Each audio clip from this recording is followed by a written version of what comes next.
I'd like to call to order the June 3, 2014 meeting of the Buncombe County Board of Commissioners. Join me in the Pledge of Allegiance. I pledge allegiance to the flag of the United States of America and to the republic for which it stands, one nation, under God, indivisible, with liberty and justice for all.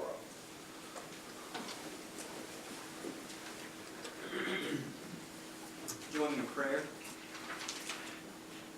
Since our country was founded, some 1.3 million men and women have lost their lives defending our freedoms, liberties, justices, and our values. This is more than 10 states. This is about 5 times the population of Buncombe County. And we just had a Memorial Day celebration, or honoring. It's not a celebration, but it's to honor those men and women. Take your hand and hold them close. Take the families that have lost loved ones, even through the present, and give them comfort. We would ask that the Thornberry and Reed families be held close in your heart for their losses. Fill the hole they fill with the passing of relatives with happy memories and lessons learned from their relationships. We ask that you keep all students who will be traveling during summer vacation safe with their families, and those who stay home engaged and occupied to do good things. We want to thank our staff who have spent hundreds of hours reviewing our request, the federal and state requirements for our core services, our needs for the people of Buncombe County, and comparing that with our anticipated revenues to create this proposed budget we'll hear about today. Rarely is anyone happy or thrilled, but one of the most important tasks we do as a commission is to prepare financial plans for the coming year. And give this commission the empathy, compassion, and willingness to learn, listen, and improve our opinions and viewpoints as we make important decisions that impact each and every citizen who lives here. We're humbled by the chance to sit here, ask community leaders, and help us to always remember this is a privilege that we have been asked to serve, and we need to keep in mind our responsibilities. Amen. We will start with public comment. Actually, we'll start with an ethics reminder. In accordance with the Code of Ethics adopted by the Commission, it's the duty of every commissioner to avoid both actual and possible conflicts of interest. Does any commissioner know of any known or possible conflict of interest with respect to any matter coming before us today? If not, we'll proceed with public comment. The time limit for public comment to the Commission is 3 minutes. If your time expires, you can leave any question along with your name, address, phone number, or email with the county manager. Commissioners are not expected to comment on matters during public comment. This is your time to talk to us, and it's our time to listen to you. Comments should be limited to subjects that are within the jurisdiction of the Commission or pertain to matters upon which we may act. Any individual speaking during public comment should address the entire Commission. Any polling of board is inappropriate. Persons addressing the Commission are expected to observe the decorum of the chamber and be respectful of everyone in the room, whether they're in agreement with your views or not. Any person who willfully interrupts, disrupts, or disturbs the session will be asked to leave the meeting. And the Commission reserves the right to deny public address on any subject previously presented to the Board. Now, we have 5 public hearings, or actually 6 public hearings today. Camp Rockmont, Lake Eden, The Cove, YMCA Blue Ridge Assembly, and 2 hearings on Inca Intermediate properties. We're going to hear about those separately in the meeting, so you're welcome to get up there and public comment, but we're going to be specifically taking these up and getting public comment during the meeting on these.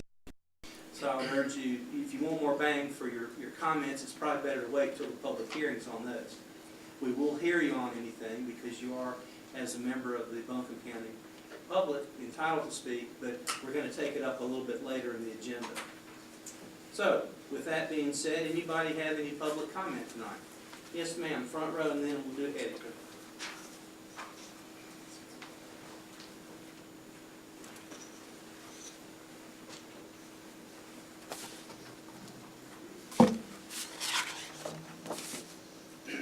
Hi, my name is Bonnie Chervone. I live at 144 Black Oak Drive, where the landslide occurred last year. I'd like to ask the commissioners to revisit our site. We have some pictures, new pictures. Nothing has happened. It's been 11 months, and we're still having numerous issues. I live here with my husband, Robert Maluso. I'm respectfully asking the commissioners to consider the fact that the issues that led to the condemnation order are still very much the same and possibly worse. These are some aerial shots. If you can look at these, there's 2 of these, and I have 5 pictures I'd like to pass around of what the slope looks like now. The property absolutely remains a public nuisance. We have utilities hanging out there. Nothing's been done at all. The slope is still sliding onto the lower road, and the residents above the slide have lost access to their homes and vehicles several times. We have had a neighbor evacuate 2 weeks ago because they're afraid to stay there any longer. The foundation is now undermined and has begun to move as well. The residents cannot repair the upper road damage until the slope is stabilized. I'm going to read you the condemnation order at the end again to go over what we can and can't do. I would like to request that the county come out to the site and assess the condition of the slope again. It needs to be stabilized so we can move forward with the repair of the upper portion of the road. We have been in this precarious situation since July 6th of last year. It continues to deteriorate. This public nuisance is becoming more and more dangerous, and it needs to be remedied. We can't do our portion until the county does theirs. So basically what happens, if you look at the pictures, and I'll pass them around, the condemnation order reads from Matt Stone. On July 6th, it was declared the property and public nuisance due to the slope failure of the property and structure gradually sliding down its slope towards the road and surrounding properties. Based on these findings, I am issuing a written order to demolish the structure and stabilize the slope per Buncombe County Unsafe Building Ordinance, Section 10-129, and North Carolina General Statute 153A-140. I am ordering the structure be demolished and the slope stabilized within 60 days of receipt of this letter. This was dated July 24th, 2013. This is written by Matt Stone. Nothing has been done. The house was demolished last October. Some plastic baggies around the bottom of the slope with some tie wraps. The entire road has collapsed. We've had to have a private contractor come out 3 times to move the dirt so we can even drive around to get to our homes. We've been walking probably 2 to 3 months at a time around the slope, parking below, through the ice, through the snow. Can I pass these pictures? Yes, ma'am. Thank you. Should I come up or should I leave them and somebody come get them? Why don't you bring them on up to... Okay, thank you. And we'll have somebody go out and look again. Thank you. Thank you. Thank you, Ms. Young. Thank you. Mr. Harwood. Chairman, members of the board, my name is Eddie Harwood. I'd like to bring before this board a formal misconduct complaint against Buncombe County Register of Deeds. On February the 12th of this year, the Register of Deeds closed that office at approximately lunchtime, and again on February the 13th for a full day due to inclement weather. As a former Buncombe County employee and lifelong resident, I have never known only one office to close. When inquiring about this, I understand that Mr. Resniger took this action on his own, violating not only county statute, but breaking North Carolina General Statute 161-8, attendance at office. What this action did was take away the employees to work and not use valuable vacation time or not get paid. All other county employees did have to work. If the tax office and DSS can open, so can the Register of Deeds. This created an inequity with all 1,400 Buncombe County employees and requires compensation. To right this wrong, it cost Buncombe County taxpayers between $1.5 and $1 million. I further understand that you, the Buncombe County Commissioners, knew about this after the fact, yet haven't taken to address or taken action, all at the dismay of the employees who work for this county. You all should be ashamed for not dealing with Mr. Resniger, who was, by the way, posted all over Facebook sledding with his friends while other county employees were here working. Additionally, I have a misconduct complaint against Commissioner Holly Jones for not recusing herself from the voting on the county budget that included funds for the YWCA, for which she is a paid employee and has insight into the direction of these funds. is in violation of North Carolina General Statute 14-234, and it's unethical and self-dealing. What we as citizens of Buncombe County see of self-dealing. During his time on the Asheville City Council, Brownie Newman voted for funds for the company he works for, FLS Energy. Even though he hasn't done this with the county yet, it's an upsetting pattern that must not be tolerated. Wrong is wrong. An elected official should be held to a high standard. It's about fairness for all, not just a select few. Thank you for your time, and these complaints will be filed with additional agency as listed on the information that I would like to present to you, Mr. Chairman. Yes, sir. Thank you, Mr. Arnold.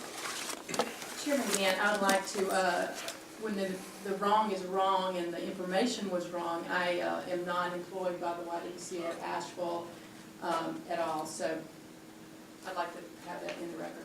Thank you.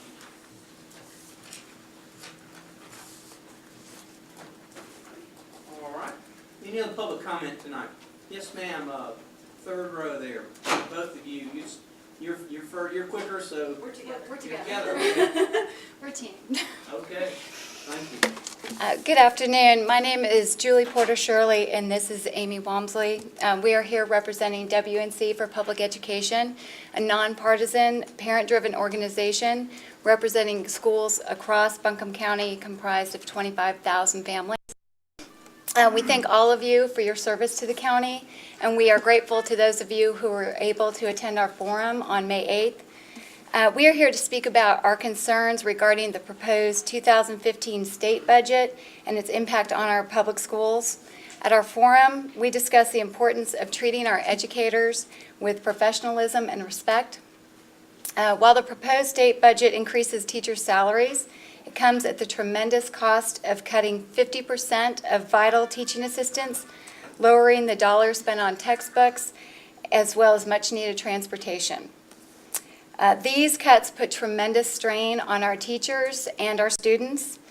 In 2013, the state reduced funding for teaching assistants by $120 million, leaving local communities without teaching assistants in kindergarten through third grade, sharing assistance between classes, reducing the numbers of days that they were working, and scrambling to find ways to fund them.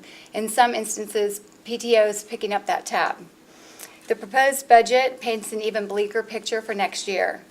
These decisions undermine the professional atmosphere of education, forcing teachers to look to other states or other industries for employment. What we are requesting from you is a time that we can meet to discuss education funding before you pass the county budget, so that together we can explore solutions to the problems that the General Assembly is imposing upon all of us. We understand that there is a significant portion of your budget that is already allocated to education. We would like to see those funds being used to help alleviate the cuts that the proposed state budget is cutting, with an emphasis on keeping teaching assistants in the classrooms for the formative elementary years. Parents would like to see classrooms where teachers have the time to cultivate critical thinking and inspire learning. So we'd like to make county education funding, and we thank you so much for your time, and we look forward to furthering this conversation. If you'll leave your address, I'll be glad to meet with you. I'm sure some of the commissioners will. Yes, ma'am, Ms. Baldwin.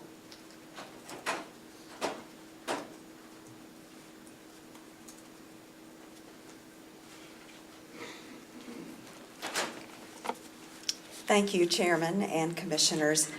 I realize the budget message will be coming up in June 17th, but I will be out of town. I wanted to also ask you, like the previous speakers, to honor your commitment to meet with the school board as well. This meeting was canceled in February, but I would appreciate a rescheduled meeting before you pass the final budget.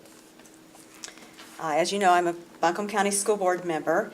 My background is in economics. I have a master's degree from the University of Maryland, and I worked in Washington, D.C. for the USDA conducting economic and education research. But this afternoon, you are all economists. As you'll be hearing the budget message, economics boils down to how we choose to spend or not spend taxpayer dollars in this instance. A few weeks ago, I was here, and I emphasized that education funding is a matter of priorities. I asked, will you put education funding as your #1 priority? Will you put students first? I spoke about how Buncombe County Schools is the 11th largest school district, but ranked 34th in county per pupil expenditures. I won't get bogged down in the statistics, but it's important to establish that Buncombe County